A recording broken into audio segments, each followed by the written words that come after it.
সুপ্রিয় দর্শক, আসসালামু আলাইকুম।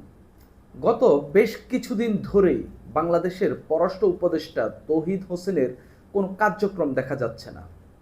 এক ধরনের নিষ্ক্রিয় অবস্থায় রয়েছেন তিনি। আদতে যে দেশে একজন পররাষ্ট্র উপদেষ্টা তৌহিদ হোসেন নামে রয়েছে, সেটাও মানুষ অনেকটাই ভুলতে বসেছে। ডক্টর মোহাম্মদ ইউনূসের সাম্প্রতিক যতগুলো বিদেশ সফর, সবগুলোতেই তার গুরুত্বপূর্ণ ব্যক্তি হিসাবে যিনি থাকার কথা ছিল পররাষ্ট্র উপদেষ্টা, তার পরিবর্তে ছিলেন জাতীয় নিরাপত্তা উপদেষ্টা খলিলুর রহমান। তার মানে কি এই খলিলুর রহমানকে ডিফ্যাক্টো পররাষ্ট্র উপদেষ্টা বলা যাবে? অবশ্যই, কারণ পররাষ্ট্র বিষয়ক যতগুলো কর্মকাণ্ড রয়েছে সবগুলোই আপাতত, যেটা দেখা যাচ্ছে, বিদেশিদের সঙ্গে কথা বলা, সফরে সঙ্গী হওয়া, কিংবা বিভিন্ন দেশের মন্ত্রীদের সঙ্গে যোগাযোগ করা, সাক্ষাৎ করা, সে দেশে গিয়ে কথাবার্তা বলে আসা, বৈঠক করা, সবই কিন্তু এই খলিলুর রহমান করছেন। সর্বশেষ ওয়াশিংটনে মার্কিন উপপররাষ্ট্র মন্ত্রীর সঙ্গে খলিলুর রহমান সাক্ষাৎ করেছেন। সেই সাক্ষাতে কি কথা হয়েছে সেগুলো অবশ্যই গুরুত্বপূর্ণ।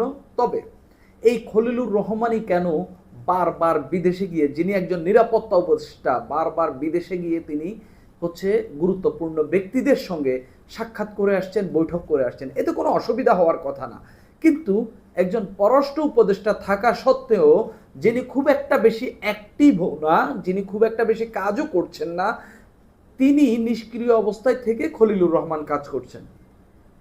তাহলে খলিলুর রহমানকে জাতীয় নিরাপত্তা উপদেষ্টার পাশাপাশি পররাষ্ট্র উপদেষ্টার দায়িত্ব দিয়ে দিলেই তো হয়।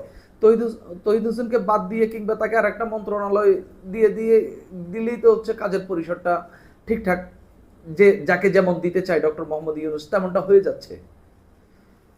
আমরা দেখি পররাষ্ট্র উপদেষ্টার সঙ্গে, এই খলিলুর রহমানের সঙ্গে মার্কিন উপপররাষ্ট্রমন্ত্রীর সঙ্গে কি কথা হয়েছে।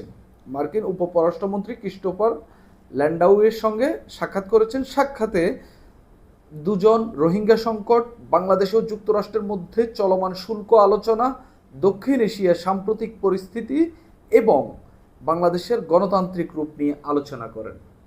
এখানে সবচেয়ে গুরুত্বপূর্ণ যেটা দুটা বিষয়, সেটা হচ্ছে দক্ষিণ এশিয়ার সাম্প্রতিক পরিস্থিতি এবং গণতান্ত্রিক রূপান্তর নিয়ে আলোচনা করেন। এই খলিলুর রহমান যখন বিশেষ সহকারী হিসাবে প্রথমে এই সরকারে ঢুকেছেন, এরপরে তিনি যখন জাতীয় নিরাপত্তা উপদেষ্টা হয়েছেন, দুটা বিতর্কিত আলোচনা হচ্ছিল। সরকার দুটা বিতর্কিত সিদ্ধান্ত নিতে যাচ্ছিল, যেটা নিয়ে আলোচনা হচ্ছিল। একটা মানবিক করিডোর, আরেকটা বন্দর। তিনি জাতীয় নিরাপত্তা উপদেষ্টা হওয়ার পর মূলত এই আলাপগুলো চালু হয়েছে। এর আগে নানান জায়গায় তিনি বৈঠক নানান জনের সঙ্গে করেছেন। চীনে একটি বৈঠক করার পর তো বলেছিল যে 1.5 লাখের বেশি রোহিঙ্গাকে মিয়ানমার নিয়ে যাবে, কিন্তু আমরা সেটা দেখিনি, যে কথা সেটা হয়নি। তো এইরকম একজন ব্যক্তি যিনি বসার পর, যিনি দায়িত্ব নেওয়ার পর বাংলাদেশ দিয়া রাখাইন রাজ্যে মানবিক করিডোর দেওয়ার কথা হচ্ছিল, যিনি বসার পর, যিনি আসার পর বাংলাদেশের একটি বন্দর বিদেশি কোম্পানির হাতে তুলে দেওয়া হচ্ছিল। বন্দর বলতে বন্দরের টার্মিনাল বিদেশিদের হাতে তুলে দেওয়ার আলোচনা হচ্ছিল। রাজনৈতিক দল এবং বাংলাদেশের মানুষের গুরুতর আপত্তির মুখে সেখান থেকে আপাতত দেখে মনে হচ্ছে সরকার সরে এসেছে কিনা ভেতরের খবর জানি না, তবে আপাতত সেটা নিয়ে খুব বেশি আলাপ জুলাপ নেই। এখন এই নিরাপত্তা উপদেষ্টাকে নিয়েও নানান বিতর্ক রয়েছে, তিনি নাকি মার্কিন নাগরিক। তাহলে মার্কিনিরা কি প্ল্যান করে তাকে বসিয়েছেন, কিংবা প্ল্যান করেই তার সঙ্গে যোগাযোগটা বেশি করার চেষ্টা করছেন? এই যে দক্ষিণ এশিয়ার বর্তমান পরিস্থিতি নিয়ে আলাপ আসলে কিটা করলেন? আমরা জানি কিছুদিন আগে ভারত পাকিস্তান সংঘাত হইল, সেটা আমেরিকার মধ্যস্থতায় আপাতত সেটা বন্ধ রয়েছে। আমরা জানি মিয়ানমারে একটা সিভিল ওয়ার চলছে, সেখানে বাংলাদেশকে নিয়ে গুরুত্বপূর্ণ গেম খেলার কথাবার্তা হচ্ছিল। আগের যে সরকার, যাদের পতন হয়েছিল, আওয়ামী লীগ সরকারের যিনি প্রধান ছিলেন এবং সরকার প্রধান ছিলেন এবং দলের প্রধান ছিলেন শেখ হাসিনা, তিনি বেশ কয়েকবার অভিযোগ করেছিলেন আমেরিকা বাংলাদেশের কাছে সেন্ট মার্টিন চায়, এবং এই সেন্ট মার্টিন চাওয়ার মূল লক্ষ্য হলো এখানকার কয়েকটি অঞ্চল নিয়ে তারা একটা খ্রিস্টান রাষ্ট্র গঠন করতে চায়, এবং সেন্ট মার্টিনে তারা বিমান ঘাঁটি বা নৌঘাঁটি যেটাই হোক, আমেরিকা একটা ঘাঁটি করতে চায়। এই হইল আলাপ জুলাপ। এই আলাপ জুলাপের মধ্যে যেখানে তর্ক বিতর্ক আলোচনা রয়েছে যে হচ্ছে খলিলুর রহমান একজন মার্কিন নাগরিক এবং তার সঙ্গেই মার্কিনীদের দহরম মহরম বেশি হচ্ছে, কথাবার্তা বেশি হচ্ছে।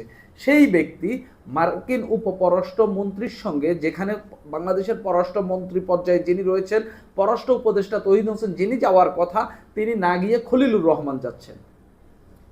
একই কাজে যদি তৌহিদ হোসেন যেত তাহলে কি মার্কিনীরা খুশি হতো না, নাকি ওইখানে খলিলুর রহমানকেই দরকার?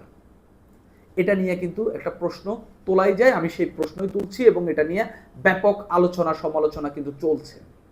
তাহলে কি নতুন করে খলিলুর রহমানকে ডেকে নিয়ে কোনো পাঠ দেওয়ার জন্য হচ্ছে মার্কিনীরা তাকে ডেকেছেন? তার কাছ থেকে কি আলাদা করে মার্কিনীরা কিছু চাইবেন? চাইতেও পারেন। তিনি ফিরে আসার পর তার নেক্সট কিছুদিনে কি মুভ তিনি নেন সেটার উপর নির্ভর করবে আসলে বাংলাদেশের কাছে কি চেয়েছে, বা বাংলাদেশকে খলিলুর রহমানকে ডেকে মার্কিন উপপররাষ্ট্রমন্ত্রী আসলে কি বলেছেন। এখানে আরেকটা বিষয় গুরুত্বপূর্ণ। আমরা জানি ইসরায়েল এবং হচ্ছে ইরানের মধ্যে সংঘাত চলছে। এই সংঘাতে অনেকগুলো মুসলিম দেশ বিবৃতি দিয়েছে, নিন্দা জানিয়েছে। বাংলাদেশের পক্ষ থেকে এখনো কোনো নিন্দা জানানো হয়নি, কিংবা কোনো প্রতিবাদ জানানো হয়নি, কিংবা এই ঘটনায় কোনো স্টেটমেন্ট এখন পর্যন্ত বিবৃতি বাংলাদেশের পক্ষ থেকে দেওয়া হয়নি। বাংলাদেশকে কি এটা থেকেই নিবৃত রাখার জন্যই কি একটা বার্তা দেওয়ার জন্য ডেকে নিয়ে যাওয়া হয়েছে? কূটনীতিতে কোনো কিছুই এলিমিনেট করে দেওয়া যায় না, যে কোনো কিছুই ঘটতে পারে, যে কোনো কিছুই হতে পারে। যেহেতু স্পষ্ট জানি না এবং এটা নিয়ে সরকারও খুব বেশি কথা বলবে না, কিংবা খলিলুর রহমান তিনিও খুব বেশি বলবে না, আবার আমেরিকার স্টেট ডিপার্টমেন্টও খুব বেশি কিছু বলবে না। সেই ক্ষেত্রে আপনার অনুমান করা ছাড়া কিংবা দুয়ে দুয়ে 4-5 মেলানো ছাড়া আপনার আসলে কোনো কিছুই থাকবে না। সেখানে ওই বৈঠকে আরও বলা হচ্ছে বাংলাদেশের এক গুরুত্বপূর্ণ সময়ে প্রধান উপদেষ্টা ডক্টর মোহাম্মদ ইউনূসের নেতৃত্বে প্রশংসা করেন যুক্তরাষ্ট্রের উপপররাষ্ট্রমন্ত্রী ক্রিস্টোফার। যেখানে বাংলাদেশ এই সরকারের শাসনামলে ধুঁকছে, নানান জটিলতায় বাংলাদেশ ভুগছে। বাংলাদেশের আইন শৃঙ্খলা পরিস্থিতি গত 10 মাস ধরে যে বাজে পরিস্থিতির মধ্যে গিয়েছে, প্রতিদিন ঢাকায় বাংলাদেশের মানুষকে আন্দোলন দেখতে হচ্ছে। এই আন্দোলনের কবলে ঢাকা রাজধানীটা পড়ে ব্যাপক যানজটের মধ্যে মানুষ পড়ে একেবারে দিশেহারা হয়ে পড়েছে।